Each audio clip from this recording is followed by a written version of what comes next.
Yo, what's up, everybody? Welcome to another episode of Downtime with Downstar, episode 209, and today we are here with Maniak from Oxnard. What's up, brother? You already know, homeboy, just right here, you know, diving and dabbing, pushing and shoving, and barely surviving, homeboy. I love it, bro. You're a professional already, dude. Well, first off, you know, before we start, I just want to say thank you for having us, you know what I mean? Definitely. And let's get this done. Yeah, thank you for your time, man. I know that time is very busy for you, and for you to make time for me today, I really appreciate it. Well, you know, we're all about innovation, you know? Yeah, definitely, man. So let's talk about that, you know.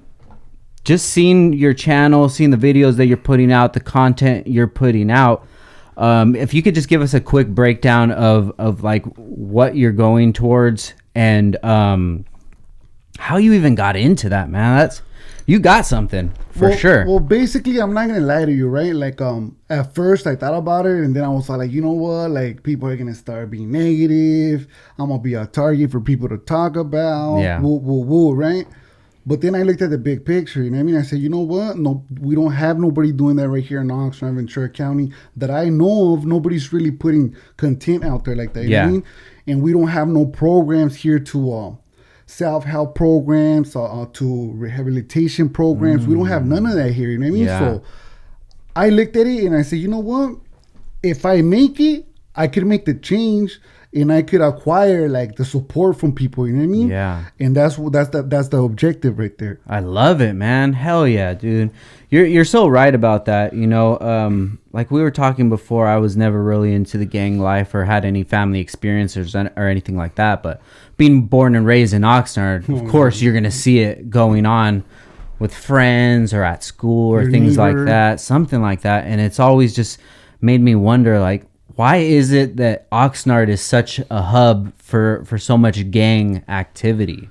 Well, you know what? It all boils down to the low income housing that we've had. We don't have it no more, but it was there for so long that pretty much it evolved into that, you know. And then the Mexican community, like, is predominant Mexican right there. You know what I mean? Yeah. So with that being said, I mean, that's what I think about it. You know what I mean? Yeah, no, I feel you on that. And that's kind of the same way that I look at it. Now, when you were coming up and you were going through things, did you see any light at the end of the tunnel? Any older OGs that had made a transition to the other side and wanted to help people get out of that lifestyle? I mean, I seen like the religious people, you know, like the Christians and all that. I never really been religious. I have my own beliefs, you know what I mean? So that's to the side, you know. But I seen them trying to do it, you know what I mean? But as far as in the gang life, I seen my homeboy Big Haps. He goes by Mr. Haps. He was also an artist.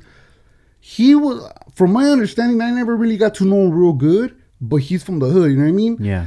And he's like someone to look forward to, you know what I mean? Because he was out there on the streets, and now he owns a business, you know what I mean? And he's been doing good ever since. And there's people like that, you know what I mean? Yeah. But as far as like making it a movement to help people change, programs for the youth, I ain't seen nothing like that. Yeah, you're so right about that, because even when I was growing up, I would see you know, the religious aspect of it, like it's I forget the Victory Outreach, you know. And while that is a great lane, you're kind of taking away from the people that don't want to go down that lifestyle. You know, it's so it's like either you go with the gang life or you come with religion.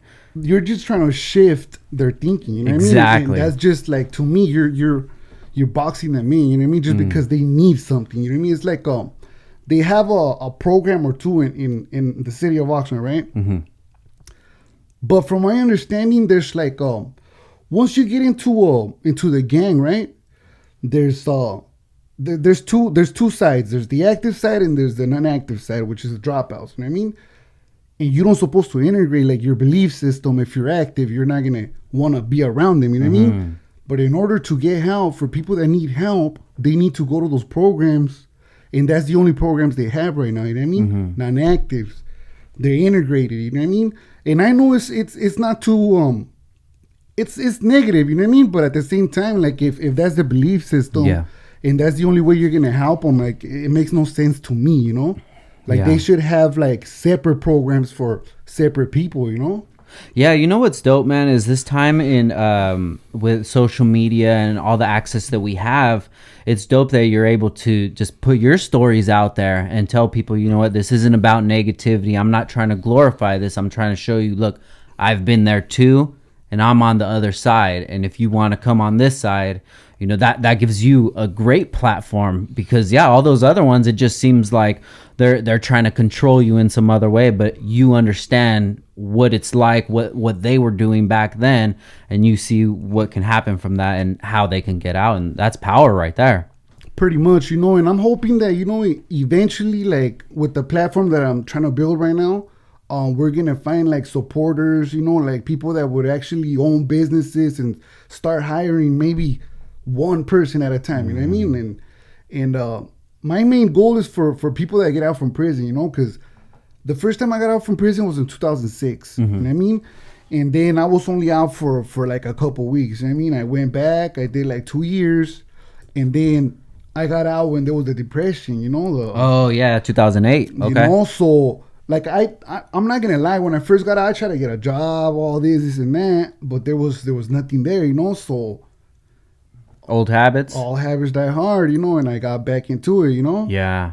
So back in 2008, you try to do the good thing, and For like the first few days, for like 1, 2, 3 days, you know what I mean? yeah. After the 4th day, I'm already in the hood, you know what I mean? I'm already like, Yeah, so let's take it back to that. So you get out.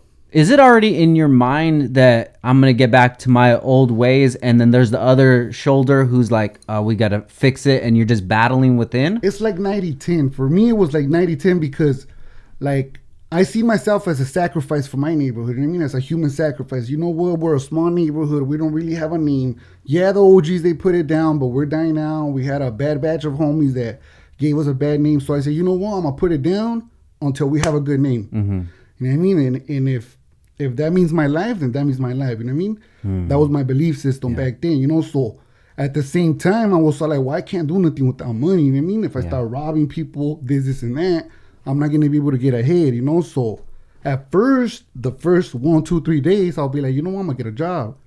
And then when I couldn't, then I'll just be on the streets, you know? Yeah, and it seems like that's an easier cycle to fit in instead of, you know, turning things around. Nothing's easy, you know, nothing's easy, but at the same time, you know, it's like, it's what you know, you know what I mean? It's what's normal to you. Yeah. So when did you feel your mentality finally change?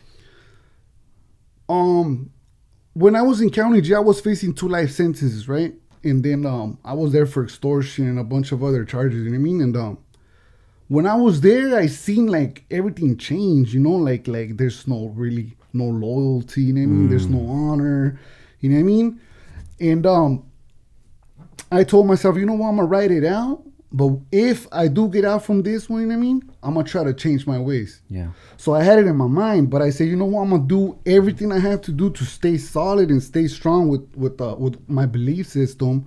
But if I do get out, I'm gonna try to make it, you know, make it to go legit. Got you. Now, when somebody does try to make it legit, is that looked down upon from the neighborhood? Well, it's 50-50, you know what I mean? Because you're always like, just because you're trying to go good, right? That's not gonna make your enemies disappear. Yeah. You know, and I was always pushing a lot of issues in the hood, you know, and I was always one of those guys that wants to be involved in everything. You know what I mean? Like, if you're no good, I don't like you, and you're gonna know about it. You know what I mean? So those enemies are still there.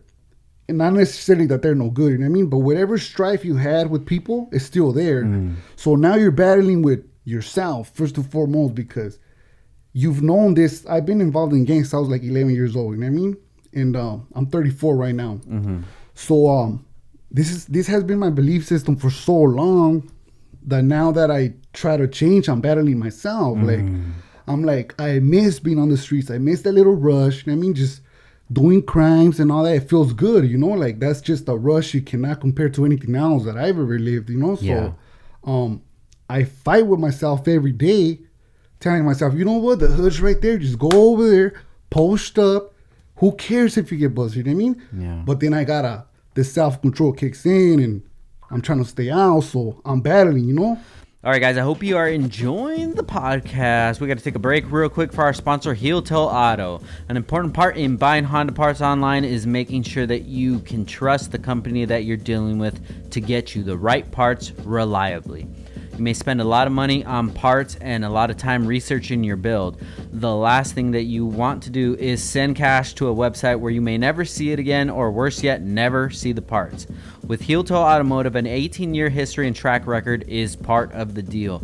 That's huge, guys. You know, in this industry, there's a lot of fly-by-night companies that will just put up a website, take your money, and then just go sell fidget spinners or something like that. It happens all the time. Not with Heel Toe. Heel Toe brings you a deep industry connection, professional parts recommendations, alternative ideas when your parts are not available. You can still be available, but your parts won't. They'll contact you and let you know if there's anything out of the ordinary before shipping. Heel Toe's unique checkout allows you to select a deadline to receive your parts to make sure you get them in time for your project. So you don't call Heel Toe and say, hey man, my car's been on the lift, where's my stuff? Bro, how am I supposed to know your car? What? Why am I responsible for your car being what? Come on, bro. Well, you could let them know that, hey, I need this stuff by this date because my car is going to be on the lift. Can we have it done? And they'll get you taken care of. You can buy parts anywhere online, but Heel Toe knows what truly matters to an enthusiast: professionalism, swiftness, and accuracy. Heel Toe is in your corner, like they've been in our corner, man. Huge shout out to Heel Toe. I love you guys, bro. Visit HeelToeAuto.com, or you could call or text them. Please just text them right now, guys, and let them know that you heard about them from Downtime with Downstar. 949-295-1660. And back to the show.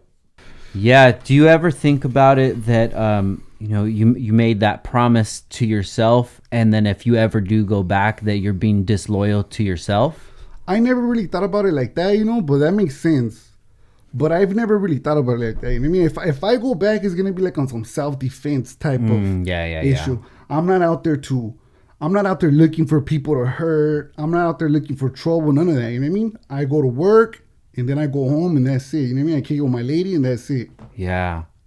Man, there's so many different factors into this because, like you said, it's not like if you were a drug addict and you finally get better and it's the same kind of battle every day as something, you're battling within. But now you have to worry about people that have beef with you from 94 or what have you, and going to Toppers and eating with your family and run into some of them. Like, you're right, man. That's a lot of pressure. But you gotta survive, and as long as you stay positive, like all that just will level itself out. You know what I mean? Like, yeah. There's been a real positive movement in like I want to say like the gang culture, like with like the Fools Gone Wild Instagram and stuff, and shout out to Fools Gone Wild, Mr. Lil E. Hell yeah, dude! Shout out to them, like I was saying before. Shout out to all the fools, though. You know what I mean? Because there's more. Fools Gone Wild, they're popping and everything. That's the homies, but there's way more. Is it called the Fool Community? Though there's a bunch of them. You know what I mean? There's Modelo Hour, Corona Hour, the Down is Fool. You know what I mean? I love it, man. And it's like, this is our Oxnard culture, so we know it. But other people, they don't understand it if they're not from the area and they don't know how that lifestyle is or what have you. So it's kind of like, just it's entertainment to them. But I like how it's putting off a message of like, yo, let's not take ourselves too seriously. You know what I mean? I mean, it makes people happy. Like it makes me happy. I wake up in the morning and I look at them and I start laughing. You know what I mean? Yeah, and then just to see a lane open up for that community, dude, that shit is awesome, man. I'd love to see that blow up, and I love to see like Fools Gone Wild. I saw like AC Slater was in there. Like, how do you do that, bro? I heard the story. I think he worked at like a paint store or something and then just created the Instagram. But, just focus your energy on one thing. And then now he's having like Slater on there. That's pretty big, dude. He's popping. You know what I mean? He's making money. He's popping. He's something to look forward to. You know what I mean? Yeah. And I see your channel going the same way, man, because like the way that you tell a story on your channel, it's like you were there. It really makes me feel like I was there. And it's just, we were watching one earlier with the guys here and we're just laughing, man, because the picture that you're painting inside is amazing. And I appreciate that, and I feel like like I went in when I was a teenager, you know what I mean, to prison, and then like I've had so many Sallies, and every time you have a Sally, like there's nothing to know. The time is stagnant, you know what I mean? So you can't do nothing right there but either read or talk to your Sally, you know? So I talked to so many people in there, you know what I mean, that I pretty much mastered my craft, you know? So hell yeah, man. So let's get into it a little bit. You said can you turn it cold a little bit? yeah. It's getting kind of hot. Give me 1 sec, brother. Let me write about this down. 1745. Shout out to all the sick ass fools out there. Hell yeah.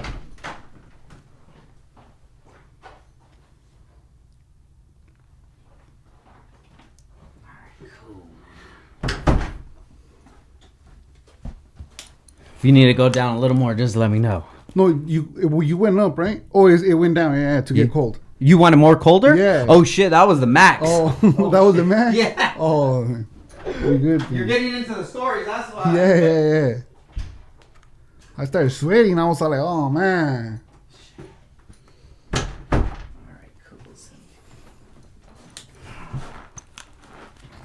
All right, cool. All right, cool. So let's go ahead and jump into it. You said that you've been gang banging since 11 years old? Well, I started flirting with gangs when I was like 10, 11 years old. You know what I mean? I started, I claimed this hood, whatnot. I grew up and now. I was living at a place called, it's a subsection of Oxnard, right? It's called 9 Acres. Okay. And El Rio owns that, you know what I mean? That's like the backyard of El Rio, you know? So everything's El Rio right there, you know? And I grew up with all the homies right there. I was living with all the homies right there, like interacting with all the homies. And that's all I knew, you know what I mean? Like I didn't know nothing outside of El Rio, you know what I mean? Which was 9 Acres at the time for me, you know? Gotcha. And as time went on, I moved to Oxnard, you know? That was just a crazy long-ass story I'm not even going to get into, you know? And when I became a teenager, I went to prison, and pretty much I was in there till I was 32, you know. I got out a few times, but for no longer than 2 months. Oh, wow. I got out like 4 or 5 times, right? But no longer than 2 months. And this last time I was out, it was 81 days. Wow. So that was from the age 32 to what? Teenager, you mean? Teenager, okay. Got you, man. Oh, wow. So, man, that's a big chunk of your life. That's a big chunk. Right there. So, 11 years old, you're growing up in 9 Acres, which is a part of El Rio.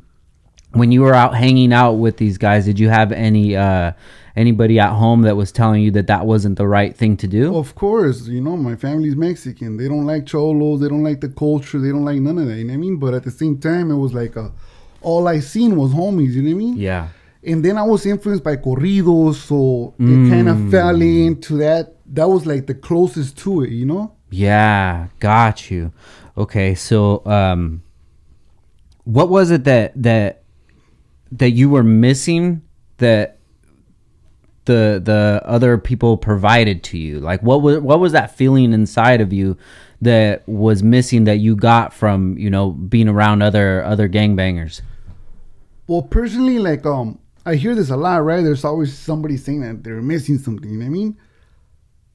To me, it was like I wasn't missing anything, you know what I mean? Because I have both my parents. I have a loving home. I've never needed anything, you know what I mean? But I always wanted to be a gangster. Yeah. And that was just, I guess that's the feeling I was looking for, you know? Yeah. What was it that really attracted you to the lifestyle? Like I said, I was influenced by corridos. Corridos are very violent, you know what I mean? And that's what I wanted to be. I wanted to be a chingon. I wanted to be a down-ass fool, you know? Yeah. So at what age do you feel like you were deep into it already? Like 15, 16. 15. Okay, cool. At this time, where were you going to school at? Continuation. Like, I'm from El Rio gang, right? So in Oxnard, like, all around us, it's pretty much controlled at that time. I don't really know how it is right now, you know what I mean? But at the time, it was controlled by the Corona Chicas gang. You know Got you, so the only school they didn't go to was Wainimi High School, but I got kicked out. So everywhere else I tried to go, they were there. So it wasn't like they're just going to let you kick it, you know what I mean? Because you're going to be the only one there. Yeah. They already kicked out everybody else, you know what I mean? So they're not going to let you kick it. All right, guys, we got to take another break for our sponsor, Action Clutch. One of the most critical parts to any build is the clutch. Without a proper clutch, you won't be able to get that power to the wheels. No one wants to spend hundreds of dollars on a clutch that won't hold the power for more than a few races or spirited drives. That's why it's important to go with a kit that you could count on, and that's why a lot of people choose Action Clutch over the competition. Action Clutch makes kits here in the US with materials sourced locally in Los Angeles. They have kits for OEM replacement all the way up to 1,200 horsepower. I was going to say 12,000, but I think 1,200 sounds a little more reasonable. The way things are going, we're probably going to be doing 12,000 horsepower motors pretty soon. But either way, you can find them on street vehicles, race cars, or even at Formula Drift. Not only are the clutches made in the USA, but they have made a strong focus to give back a percentage of sales this year to families that are impacted by everything that's going on right now. I would say coronavirus, but that's kind of one aspect of it. The world is going crazy right now, but it's really commendable for Action Clutch to be giving back to people affected by it. Make sure you guys contact them with whatever you need and you'll get the family treatment. You can check them out at actionclutch.com, or you can check them out on Instagram, or if you want to call them, you can call them at 323-269-6051. You can shoot them a DM on Instagram at actionclutch, or you can email them at sales@actionclutch.com. And make sure you guys use the code DTWD upon checkout for 15% off of the entire site. Back to the show. Shit, so you went to Hueneme. How long were you at Hueneme for? Like 3 months. Oh, shit. Okay.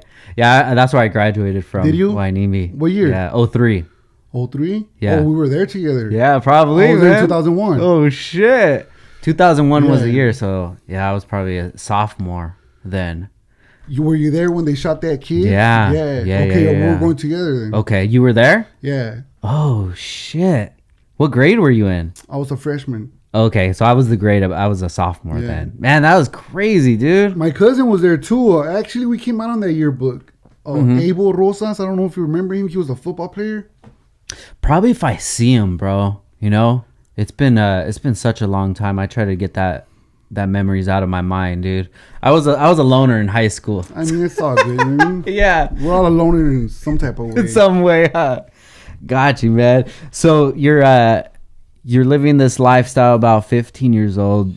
Was there anything in your mind that made you think like, man, I probably shouldn't be doing this, or was it just like full send? Well, like, people don't understand. Like, I'm pretty sure it could always get worse. You know what I mean? But I was going through some pretty rough stuff. You know what I mean? I was living in an area controlled by the enemies. You know what I mean? I seen them. They were doing like hardcore crimes. So as a little kid, I'm not gonna lie. You know what I mean? I was scared. You know, I was like, damn, those fools are crazy. You know, like, damn, if they catch me, they're gonna try to kill me. You know, and then I started going to junior high. My family pressured me to stop gangbanging. You know what I mean? Stop claiming the gang or whatnot. You know what I mean? So for like about a year, I did. You know, but then I was like, that's not gonna be me. You know, like that's just not me. You know what I mean? I'm tired of this. You know, so I went to school one day. I remember it was like summer school starting like 8th grade, you know, and I just told everybody, you know, I'm from a Rio gang and I don't give a fuck what anybody says. You know what I mean? So that started like a crazy trajectory, you know what I mean? Yeah. Damn. So then when you started getting deeper into the gang life, did you feel yourself getting disconnected from your family?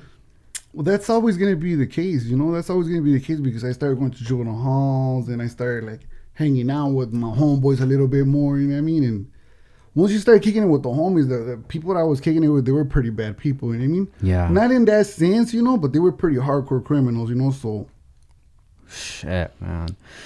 Man, it sounds like it would be so hard to get somebody out of that lifestyle, especially in the peak of their teenage life. And, you know, just being, I could totally understand how that would feel.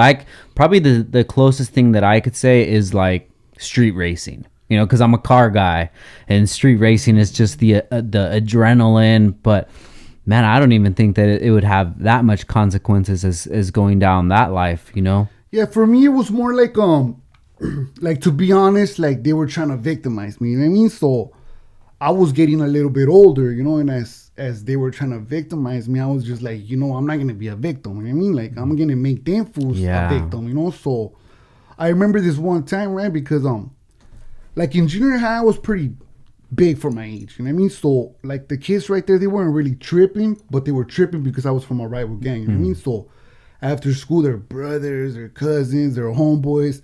Like fools in high school, to me they were big. To me they were old, you know. So they would come, they would chase me with weapons. Like they would actually try to hurt me. You know what I mean? Yeah. And there was this one time, you know, where I seen these two kids, right? So I walked up to them like, "Hey, what's up?" You know what I mean? Like I knew them from school, so I was like, "Oh, I'm gonna get down with this fools right now." But then from behind the church, right here on C Street, some fools started running towards me with weapons. So me and my homeboy run, right? But there was another gang member from Surtown right there, and he kind of backed us up. You know what I mean? And that was the first time that I've ever seen, like, damn, those fools, they're not always gonna win, you know? And I want to be like that homeboy right there to make them fools back up, you know? Yeah. Wow. Why do you think that he backed you guys up? He just had that same hate for them that you did, or? It was just the gang geographics, you know what I mean? Like the rivalry, all that. Yeah. Now, how about if you're around somebody that isn't part of that life at that age? Would you guys just leave them alone, or was it anybody could get it? Well, there is no telling, right? There's no guideline that tells you what to do, you know what I mean? Yeah. But at the same time, it's like if you're not from nowhere, you're not from nowhere. But if there's a kid there's a gang member, right? Mm-hmm. And he's only like, what, 12, 13, 14, right? And he wants to rob you, like, you're not off limits. You know what I mean? But, Yeah. like, anything could happen to anyone, you know what I mean? But pretty much if you're not from nowhere, if you're not from a barrio, they're not going to really trip. Yeah. Or unless they're going to try to rob you or something like that, you know what I mean? Yeah. Yeah, that's always what the way that I've just maneuvered. You know, I never really got into any problems because I guess I just never put myself in that situation. You know, and the closest would be if we would go to house parties or things like that. But you could kind of tell the tension and the area and when you're not supposed to be somewhere, who you're supposed to talk to, who not. So, yeah, I just basically stood to myself and, you know, went looking for girls. Well, you survive, you know, so that's what matters. You have a business now, so that's what matters, you know? Yeah, definitely. Did you ever think about anything like that when you were younger, about starting a business or? Not really. I just wanted to be a down-ass gang member, you know what I mean? That was like the only thing. I couldn't think further than that, you know what I mean? Like, that was like as far as I could think, you know? Yeah. Was there people that you actually looked up to at a younger age and said, like, this is who I want to be like when I get older? I mean, there was some pretty hardened criminals, you know what I mean? Like, no disrespect because it's my homeboy, he's already rest in peace, you know? But he was like, everybody knew him. He was pretty crazy, you know? So I was like, damn, that was crazy. I don't think I could ever be like that because he's just too crazy, you know? Yeah. And those were like role models in a sense, you know? Because I didn't really get to know him. I got to know him like a little bit, you know what I mean? But not that much. Yeah, man. So what all day did your days really consist of? Did you have any other hobbies or anything else that you did, or I never did anything else. just Being a gang member. being a gang member? I feel you, man. So what about your time when you first got locked up? What did that do to you? Actually, the first time I got busted was in juvenile halls, right? So, and I mean, I say it now, like I would never admit it before, you know, but I was kind of like a little bit afraid, if that's the word, you know, like, damn, the halls, like I was thinking like it was gonna be like an American Me movie, you know what I mean? Like I was like picturing these buildings, you know what I mean? Like a lot of tears. And then I get there and it was just like a little warehouse, you know what I mean? Like a bunch of kids, you know? So I'm like, oh, I could take care of this, you know what I mean? Like this is nothing. Don't even trip on this, you know? Yeah. And back then, the culture was like, you gotta fight your enemies. You know what I mean? So we're all fighting right there. So the more time that you spent away locked up, did you notice that your mentality was changing? You have to evolve. It's all about evolution. You know what I mean? You start hanging out with people that are really doing big crimes. They're already there fighting a lot of time. You know what I mean? And you kick it with them in there every day. You're gonna learn something from them. Yeah. So you evolve. You know what I mean? Then you get down. You're worse every time. You go in, you come out worse. You go in, you come out worse. Shit, man. So that's got to be just like a college for crime, right? You know what? Like, it doesn't really help you, you know. I understand, like, if I do something, punish me, you know what I mean? But if the kid's not really doing nothing, he's not really committing crimes, like hardcore crimes, like, don't put him in there, you know what I mean? Yeah. Because that's just gonna... So what do you think helps? What do you think would be a better solution? Well, you need to help yourself, you know what I mean? Yeah. And kids, they're not gonna listen. They're not gonna listen, you know what I mean? Like, they need to help themselves. But aside from that, like, if they had programs, you know, after school programs, like just sports, stuff like that, I think would help, you know? Yeah. It will deviate them a little bit.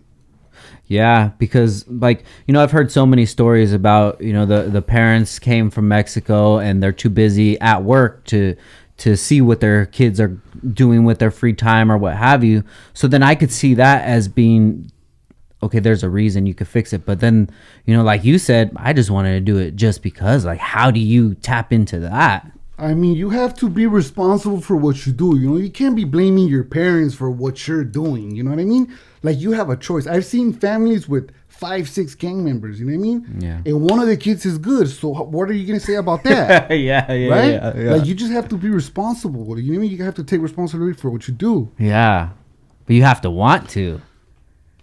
You have to. Oh man, this is. It's definitely hard, man. It's definitely hard to. I mean, just from the outside looking in, I don't know how I would even deal with that. Especially everybody that you know, the place that you live, everybody's involved with that. That's got to be a hard thing to get out of. It's just like this, you know, like, I'm different than you, you're different than the next person's different than the next person, and it's just that's just what it is, you know. It's never gonna be, everybody's gonna be the same. Yeah. All right, guys, we got one more break for our sponsor, Manscaped. Support for Downtime with Downstar is brought to you by Manscaped, who is the best in men's below-the-waist grooming. Manscaped offers precision-engineered tools for your family jewels. And if you're out in the UK, they got you covered, man. They're finally available out there.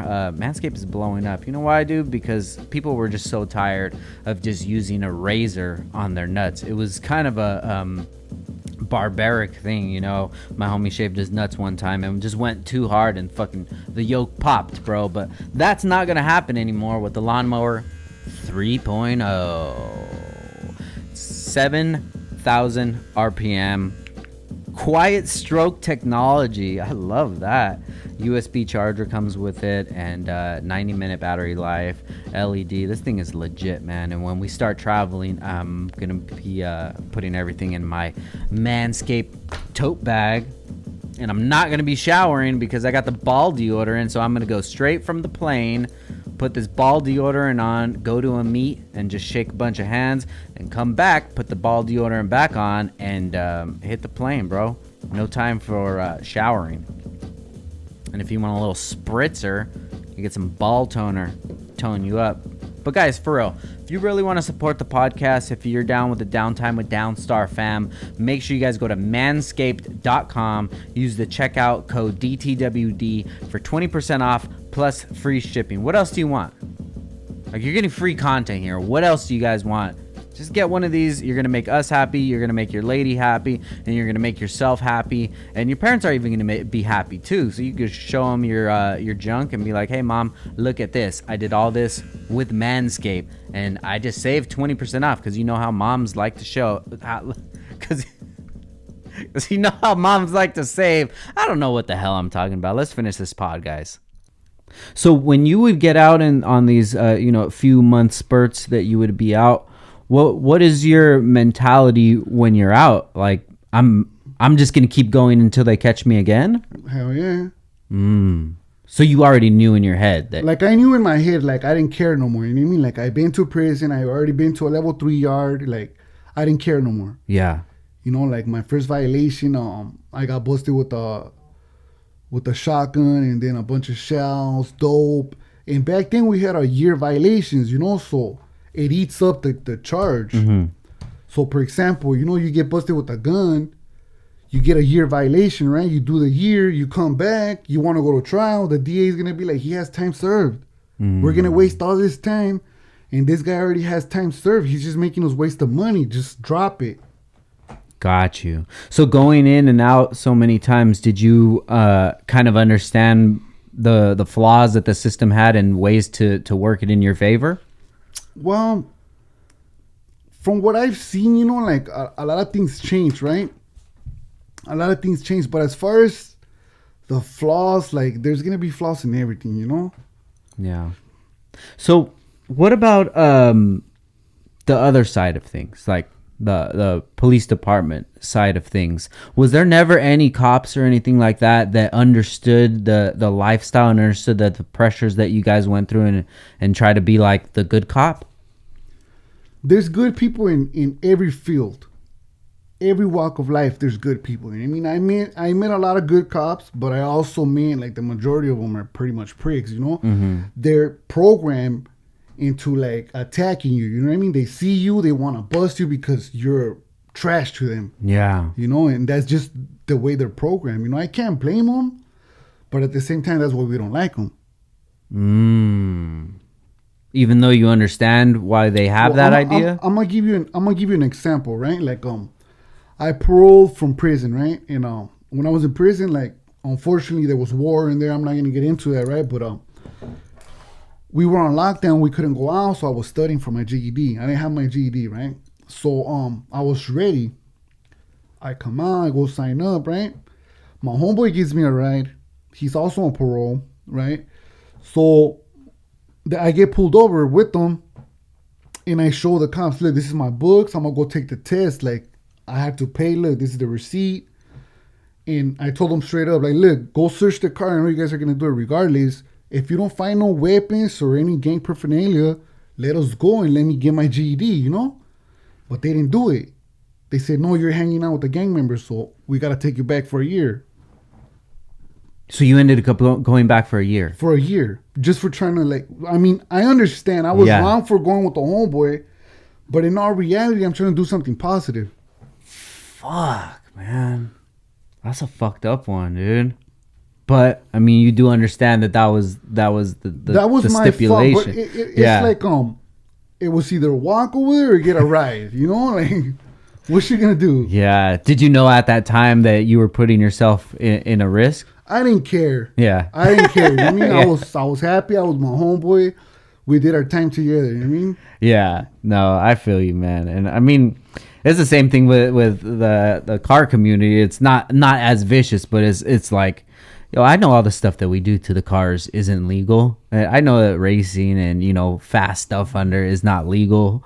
But, I mean, yeah, there's the Russian to do. You know what you're doing. And damn, that's crazy, bro. So what about like nowadays? Say you were to get pulled over, what's going through your head? Well, look, I'm not gonna get into it because it's a long ass story, right? But I pretty much became one of the main targets for the cops. I burned myself out so much that they pretty much see me and they want to just pull me over just because it's me. You know what I mean? And I'm not trying to make myself sound like anything because I'm not. I ain't nobody. But to them, I'm a target. Yeah. You know what I mean? So everywhere they see me, especially the sheriffs, Oxnard PD, they changed a lot. They've changed a lot. You know what I mean? Ever since all those shootings they did in 2012, all that, the lawsuits, all that. Their department's different now. Before that, yeah, they were pricks. Gotcha. But now it's just the sheriffs. You know, they're just on a sick one trying to get you. You know what I mean? They don't care what you're doing. Yeah. Like, I'm going to give you an example, right? Like, I do a little bit of music, right? And I'm recording a music video. Yeah. I'm filming a music video. I'm right there with a few homies. I'm walking around the park. We're doing it at a park, right? And the cops, I don't know how they found out that we were there, but they have us on their surveillance. They're filming us film a video, you know? And like, I was working. I had a job, everything, and they got me after work. You know what I mean? So that's just going out of your way to go get somebody. You know what I mean? Like, for a music video, come on. Yeah. Now, what about, I see you have the tattoo on your face. Do you ever get profiled because of that, just straight off the bat? To me, I feel like it doesn't matter. You know what I mean? Like I told you, I burned myself out. So it doesn't matter if my face all tattoo or has no tattoo. You know what I mean? Yeah. Like, it's just going to be the same result. Yeah. I guess the best thing that you could do is just changed behavior, and that's what it seems like you're doing right now. Well, that's what I did. That's exactly what I did. You know, it's like it's funny because people like the coronavirus kicked in, right? And Yeah. people start like, oh, we're quarantined and all that, you know. But I've been quarantined for like 2 years, so going on 3 years, you know. Like I just stay home, you know. I work, stay home. Periodically, I'll kick it with the homies, you know what I mean? But just not all the homies. Like I'm not trying to like, in my mind, like and this was what I was doing wrong, right? Like I'll get out and I'll try to meet all the new homies. And you start kicking it with them and you start all over because they're young and they're new, you know? So you're starting all over with them, you know what I mean? So now I'll give them their respects, but I'm not trying to kick it with them, you know what I mean? Yeah. I'm just trying to kick it with people I already know and people that have been my friends. And that's that, you know? So how much longer do you have until you're off probation? I'm on parole. Or parole, excuse me. I got 6 months. 6 months, bro. Wow. How does that feel? It feels great, you know, but it just feels unreal. Yeah.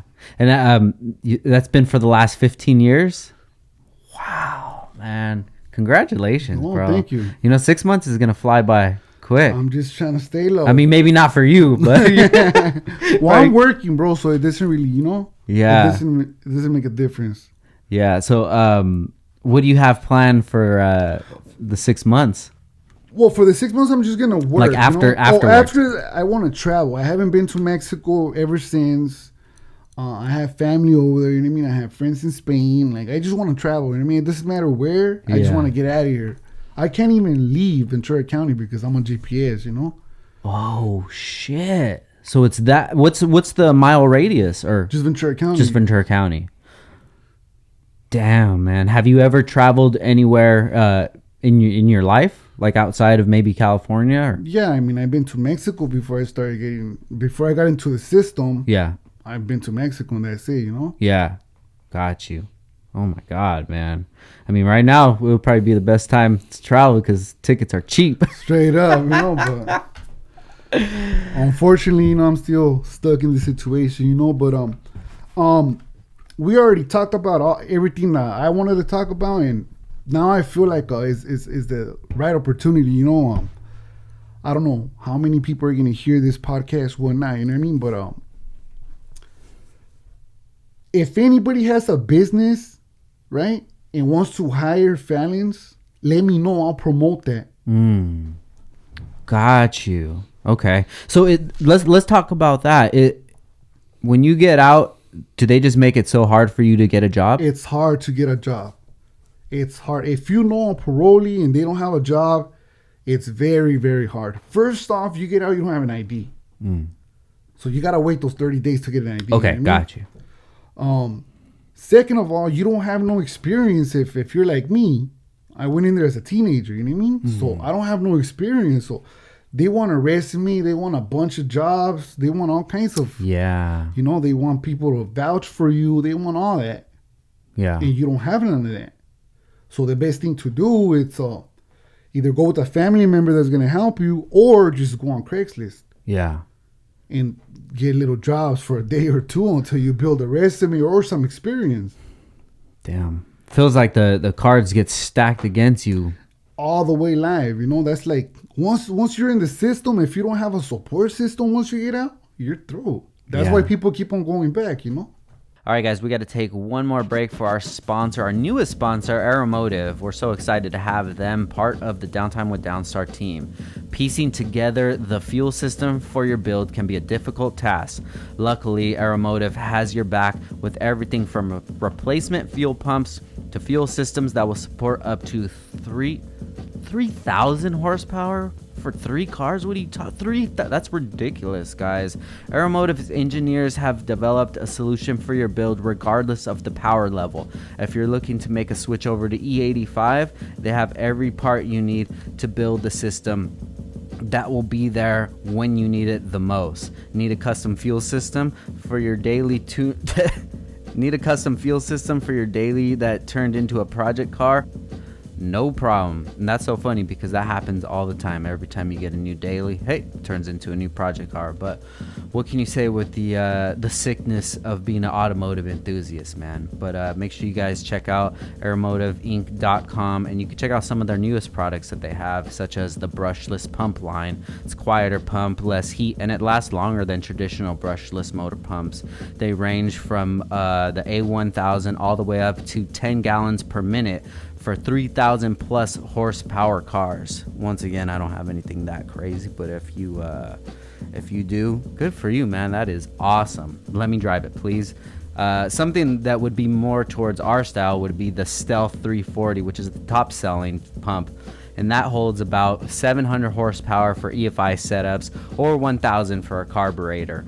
Or if you have just a crazy build and you just want to go to them and say, hey guys, I need it all, they'll take care of you. They have the customization shop where they have a fuel system for any build. You just go check them out at the website and you could just build it up right there. And if you are part of a race team and in your downtime you want to get your parts, just downtime with Downstar, if you want to get your parts rebuilt and freshened up for the new season, they do have a rebuild program that pro drifter Matt Field, he uses that. So if you use that, Matt Field uses that, you guys are like on the same page, and you could say like, hey, I use the same process that he uses for the rebuild program. So yeah, you probably drive the same way he does. I don't know, man, but make sure you check out aeromotiveinc.com and use checkout code DTWD for 10% off.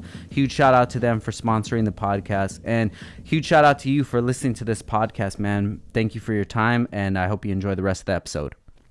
So what would your recommendation be for somebody that's getting out and they're kind of in the train of thought still where I don't care, I've been there already, if I go back, I go back? Well, if they want to go back, that's on them. But I'm saying, like, for people that want to work, for people that want to change, for people that want to succeed, they're the ones that should be afforded a chance. Yeah. You know what I mean? Because if the homie doesn't care, why should I? Yeah. No disrespect to the homies that are paroling or whatnot, you know what I mean? But if they don't care, why should I? You know what? That logic works for a lot of things, and I try myself to not go towards that logic, but it's the one that makes the most sense. How am I going to help somebody out if they don't want to help themselves Straight out? Up. And it's just, well, they're going through this and they're going, yeah, but if they don't even care, why? How am I going to care? They got to make an effort, you know what I mean? And there's a lot of people in prison, jails, whatnot. They want to get out and they want to get out of their lifestyle. They want to work. They want to have things. You know what I mean? Yeah. There's a lot of people like that. But they get out and they get everything like swallowed up, Yeah. So they get boxed in. They can't do nothing, and they go back to what they know. Yeah. So let's talk about your music. Are you still dabbling in music? Well, you know what? Like my music was like pretty much as a hobby. You know what I mean? I never really got far, and pretty much right now I don't really care about it no more. Gotcha. Like I got a few albums out there, I got a few videos out there, and with that being said, like I'm not even trying to do more or anything like that, but it was fun. Yeah. It was fun. Got you. What are some of the things that you're into now? Well, now I'm just trying to get off parole. Yeah. That's like the only thing I'm into, Yeah. Now, let's go ahead and talk about your Instagram channel. It's Sin for Sin, correct? Sin for Sin. _for_sin. It's sin.for.sin. Got you. Okay, so what was your motivation for starting that?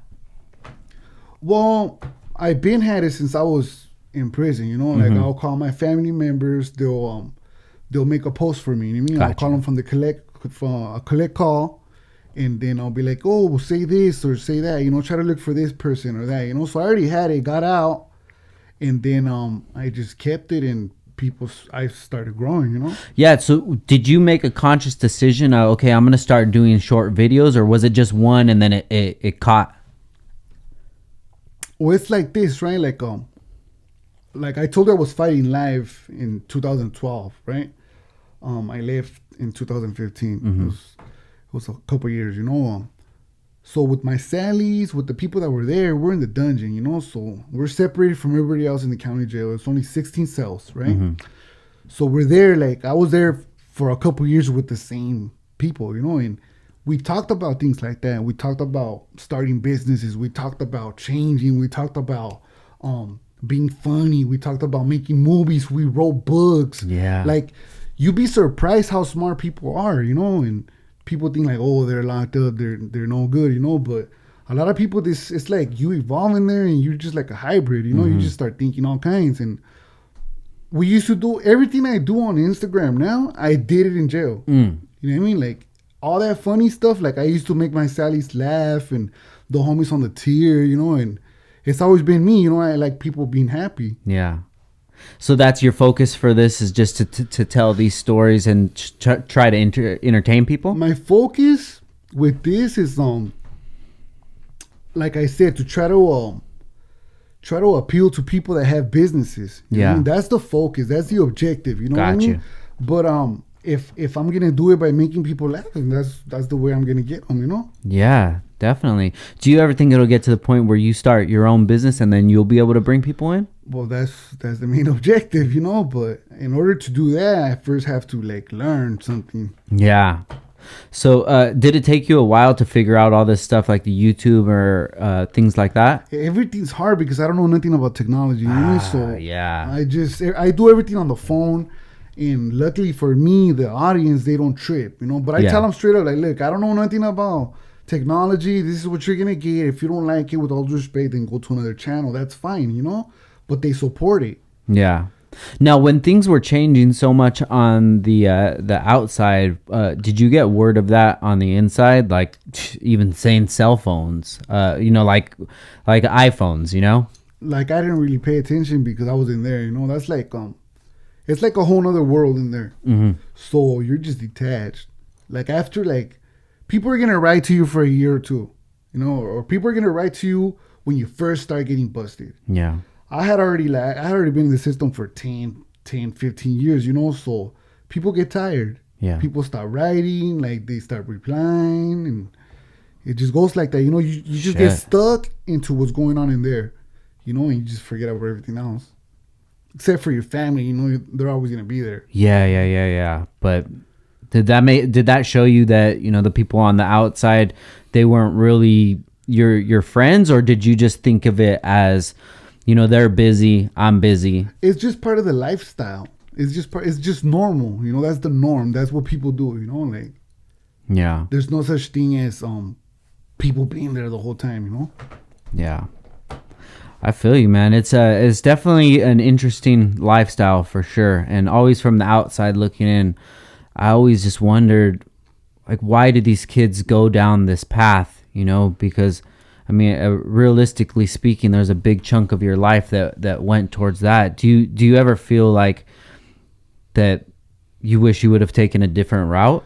Well, to wish I would have taken a different route would be like to wish I didn't live. Yeah. Because even though I was going through all that, it was a life experience, you know? That's a good point. And I wouldn't be thinking the way I'm thinking right now if I didn't go through that. Yeah. Yeah, no, I feel you on that, man. And it's just sometimes you wish you didn't have to go through those lessons, but even if you did, you still get something out of it at the end. You're going to get something, all right. Yeah, for sure, man. Damn, bro, I wish you the best, brother. Thank you, bro. I appreciate that. Yeah, definitely. You know, like I said before, you're a very entertaining storyteller. And if there's anything else that we could help you with, like if you need help with videos or if you have an idea or anything like that, just let me know, because you do have something, man. And if like you were saying earlier, if you make it a consistent kind of thing and you end up call it a show or something, you know, name it something, every Tuesdays at 6 or what have you, and then just make it a thing for yourself. Every Tuesday I'm gonna upload or something like that, or just flood it with content, because this realism is so attractive right now, because we've been fed so much bullshit ever since social media started. People understood that, I could be a different person online than I am in the real life. I could be whatever. I can have fake cars. I can have this. But it's getting to this point where it's like, man, everything is so fake. I don't even give a shit about that stuff no more. Give me somebody who's real.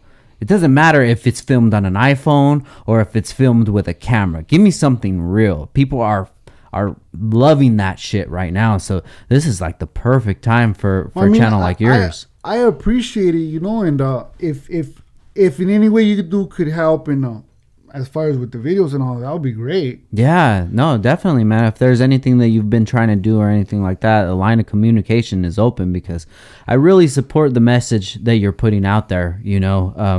And I hope that a lot of people, younger kids in Oxnard, don't have to go through those struggles that you went through. I hope that they realize that there's something on the other end. You know? Well, the times are changing, you know. Everything, it's all about evolution, like I told you. And gangs are not what they used to be. Yeah, they're not as violent. Yeah, there's violent people in them, one or two. Yeah, you know what I mean. Gotcha. But there's not as many people going out there trying to kill people, trying to shoot people, trying to stab people. You know what I mean? Like now it's more like take a picture, you know, and with the homies and put it on Instagram and we're down, you know.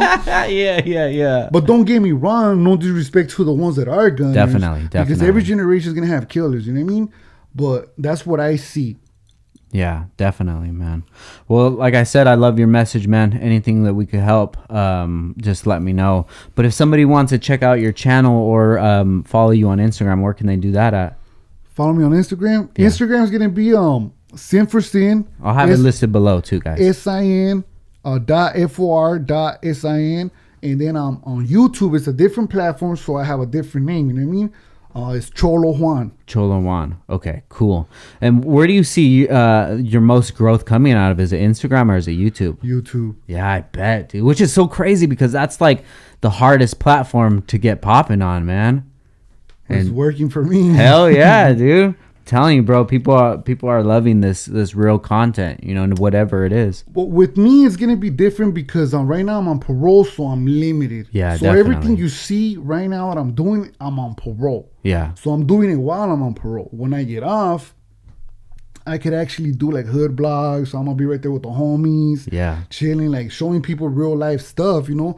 Not no negativity, but just stuff that we do. Like the homies gonna tattoo somebody, you know what I mean? Like stuff like that. They're gonna see it and they're gonna be like, damn, we never seen this, you know? We're not gonna expose secrets or nothing like that we don't supposed to be showing, you know what I mean? But I feel like my channel's gonna pretty much grow from there on. Yeah, I love it, man. And I love that we got you in here earlier, bro, because I know that that's gonna blow for sure. I appreciate it, bro. Yeah, no problem. So before we get out of here, you got any shout outs for anybody or anything? Just to all the sick ass fools out there, you know what I mean? To everybody supporting my channels, to everybody supporting my Instagram, and to everybody supporting you know what I mean? Thank you, brother. I appreciate it. You know what? I wish you the best, bro. I hope these 6 months go by as fast as they can. And I look forward to seeing what you create out there, brother. Thank you, bro. Have a good one. Hey, thank you, bro. So thank you guys for listening. Big shout out to Maniac. Make sure you guys check him out on Instagram. We'll have it listed below. This is Downtime with Downstar, episode 209, and we're out. Peace. 209. Hey. Out.